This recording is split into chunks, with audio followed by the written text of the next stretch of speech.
Bobby Lawrence, बताइए कि पहले पसमानदा मुस्लिमों पर रणनीति तैयार की बीजेपी ने, और अब महिलाओं पर, मुस्लिम महिलाओं को लेकर के फोकस दिखाई दे रही बीजेपी, जिसके लिए योजनाएं और कार्यक्रम चलाने की बात कही जा रही है।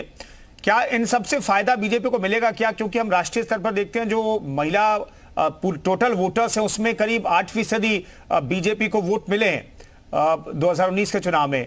तो क्या इन सब कार्यक्रमों से बहुत फर्क पड़ेगा क्या?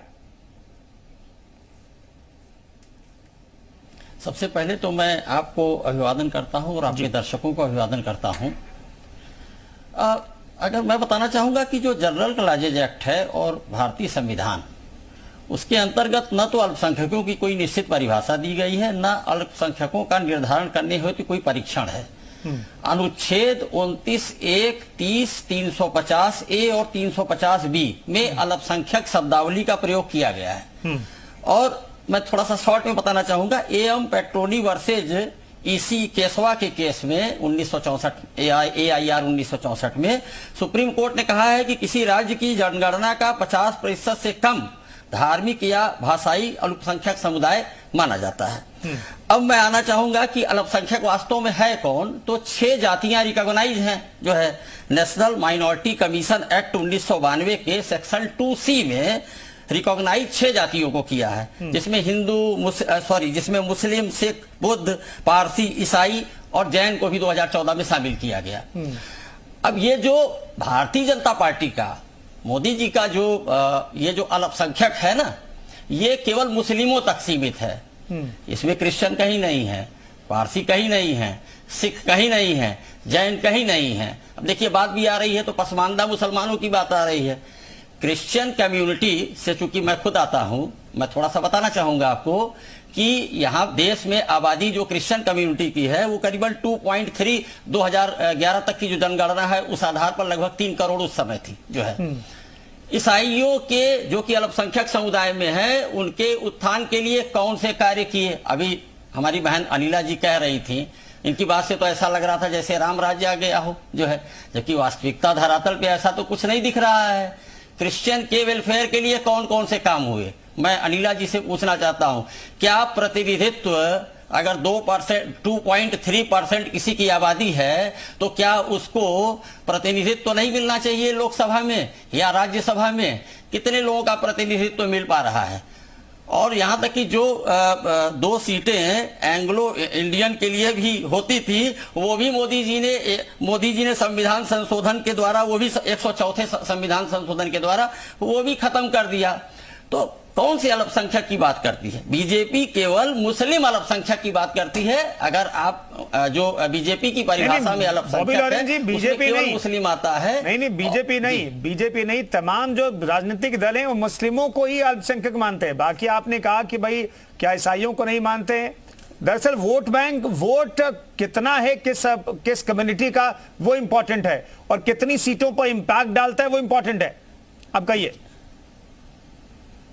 तो सर क्या 2.3% जो आबादी है, जो भारत का हिस्सा है, जो भारत के नागरिक हैं, उनका क्या रिप्रेजेंटेशन लोकसभा में नहीं होना चाहिए, राज्यसभा में नहीं होना चाहिए? बिल्कुल होना चाहिए। क्या ये अधिकार नहीं मिलना चाहिए? मिलना चाहिए, बिल्कुल मिलना चाहिए। लेकिन राजनीतिक दल, क्या उनको अगर 500, मैं एक छोटी सी चीज पूछ रहा हूं, 543 सदस्यीय लोकसभा सीट है, उसमें अगर 2.3% आबादी अगर क्रिश्चियन की 2011 की जनगणना के अनुसार मान लिया जाए, तो कम से कम 11-12 सांसद तो होने चाहिए रिप्रेजेंटेशन करने के लिए। जी, क्या रिप्रेजेंटेशन पर्याप्त मात्रा में है वहां पर?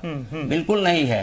तो मैं फिर एक बार कहना चाहूंगा कि बीजेपी सरकार जो है वो केवल मुस्लिम को अल्पसंख्यक मानती है, वो जैन, पारसी, सिख इनको अल्पसंख्यक नहीं मानती है। और जो शुक्रिया मोदी जी का अभियान चल रहा है, बिल्कुल होना चाहिए। मोदी जी का शुक्रिया बेरोजगारी के लिए भी होना चाहिए, मोदी जी का शुक्रिया महंगाई के लिए भी होना चाहिए, मोदी जी का शुक्रिया डीजल पेट्रोल के दाम बढ़ाने पर भी होने चाहिए। ठीक है, सब चीज पर मोदी जी का शुक्रिया। ठीक है, दोनों राष्ट्रीय दलों के प्रवक्ता हमारे साथ मौजूद हैं, जवाब देंगे कि भाई अल्पसंख्यकों का मतलब सिर्फ क्या मुस्लिम है। अनिला जी पहला जवाब देंगी। देखिए, मैं इनकी पीड़ा समझ सकती हूँ, अच्छी तरीके से समझ सकती हूँ। जो इन्होंने कहा, कुछ ऐसा गलत नहीं कहा कि क्रिश्चियन कम्युनिटी जो है आज की तारीख में कोई भी राजनीतिक दल, अगर हम पूर्वोत्तर राज्यों को छोड़ देते हैं या फिर जो दक्षिण के राज्य हैं उनको थोड़ा हम छोड़ देते हैं, तो रिप्रेजेंटेशन, पॉलिटिकल रिप्रेजेंटेशन की अगर हम बात करते हैं तो राजनीतिक दलों में उतना रिप्रेजेंटेशन हमें जो क्रिश्चियन कम्युनिटी है उसका दिखाई नहीं देता है। बिल्कुल ठीक आप बात कर रहे हैं, पर बात हम यह चर्चा कर रहे हैं महिलाओं की। और जब हम महिलाओं की बात करते हैं, मैंने बहुत सारी बातें कही क्योंकि आज जो मुझे बताया गया कि चर्चा का विषय जो है अल्पसंख्यक महिलाओं को लेकर है, इसलिए मैंने अल्पसंख्यक महिलाओं को फोकस करते हुए अपनी बात कही थी। पर यहाँ पे मैं लॉरेंस जी को बताऊंगी कि जब हम महिलाओं की अगर हम बात करते हैं, जब हम सैनिटेशन एंड हाइजीन की जो सोशल स्कीम्स है उसकी बात करते हैं, तो क्या हम जाति और धर्म पर किसी भी प्रकार का डिस्क्रिमिनेशन करते हैं? बिल्कुल नहीं करते हैं। हम जब विमेन एम्पावरमेंट की बात करते हैं कि जो सिक्योरिटी में है, तो जब सुरक्षा देती हैं तो वो कोई जाति और धर्म देख के तो नहीं देती कि ये क्रिश्चियन है, ये हिंदू है, ये मुसलमान है। नहीं जी, बिल्कुल भी नहीं। अगर हम सजा दिलवाते हैं, स्ट्रॉन्ग कन्विक्शन रेट अगर आता है तो वो जाति और धर्म देख के तो नहीं आता। स्ट्रॉन्ग पॉक्सो एक्ट आता है, वो जाति और धर्म देख के तो नहीं आता है ना। अगर हम मैटरनल राइट्स की बात करते हैं तो वो जाति और धर्म देख के तो नहीं आता है ना। तो सीधी सी बात है, जो महिलाओं की जितनी भी सोशल स्कीम्स हैं उसमें जाति और धर्म के आधार पे किसी भी प्रकार का भेदभाव नहीं है। चाहे वो क्रिश्चियन हो, चाहे वो पारसी हो, चाहे वो मुसलमान हो, चाहे वो जैन हो, बुद्ध हो, सिख हो, सीधी सी बात है, सबके लिए बराबर है। और मैं ये कहूंगी लॉरेंस साहब से, आप प्लीज आप अपने क्षेत्र में एक्टिव होइए। जनता जो है ना, उसकी आवाज सबसे ज्यादा स्ट्रांग होती है। कोई भी राजनीतिक दल उस आवाज को नकार नहीं सकता। वो किसी भी धर्म से आते हो, किसी भी जाति से आते हो, अगर आप अपने क्षेत्र में आप लोगों की पहचान आप बन जाओगे तो राजनीतिक दलों की भी मजबूरी हो जाती है। तो यहाँ पर मैं महिलाओं की बात करती हूँ तो महिलाओं के लिए खूब काम हो रहा है, बिना जाति बिना धर्म के भेदभाव के। प्रगट सिंह जी, अब ये बीजेपी कोशिश करे कि महिला वोट भी मिल जाए। जो 2-3 अहम फैसले बीजेपी ने लिए, 3 तलाक की बात हो, बिना महरम के हज जाने की बात हो, इस बार तो मैं पढ़ रहा था 4000 से ज्यादा महिलाओं ने आवेदन दिया है। 4000 से ज्यादा महिलाएं बिना महरम के हज करने जाना चाहती है। 2018 में सरकार ने फैसला लिया था। और अब बीजेपी को लगता है, बीजेपी जिस तरीके से कोशिश कर रही है कि महिला आरक्षण जो बिल पास हुआ दोनों सदनों से, उसका भी फायदा बीजेपी को मिल सकता है। आपको नहीं लगता कि इसका फायदा बीजेपी को मिल सकता है? क्योंकि 2019 के चुनाव में कहा गया कि जब 3 तलाक को खत्म किया, एक साथ 3 तलाक नहीं दे सकता कोई, जिसे पर कानून लेकर के सरकार आई, तो उसके बाद ही महिलाओं ने, खासतौर पर मुस्लिम महिलाओं ने वोट दिया बीजेपी को। देखिए, मुस्लिम महिलाओं की बात करें तो एक तरफ बीजेपी मुस्लिम महिलाओं की बात करती है और दूसरी तरफ बीजेपी के नेता मुस्लिम समाज के किस तरीके की बातें करते हैं आपने सुना है। रही बात महिलाओं की, तो चलिए महिलाओं पर ही आ जाते हैं।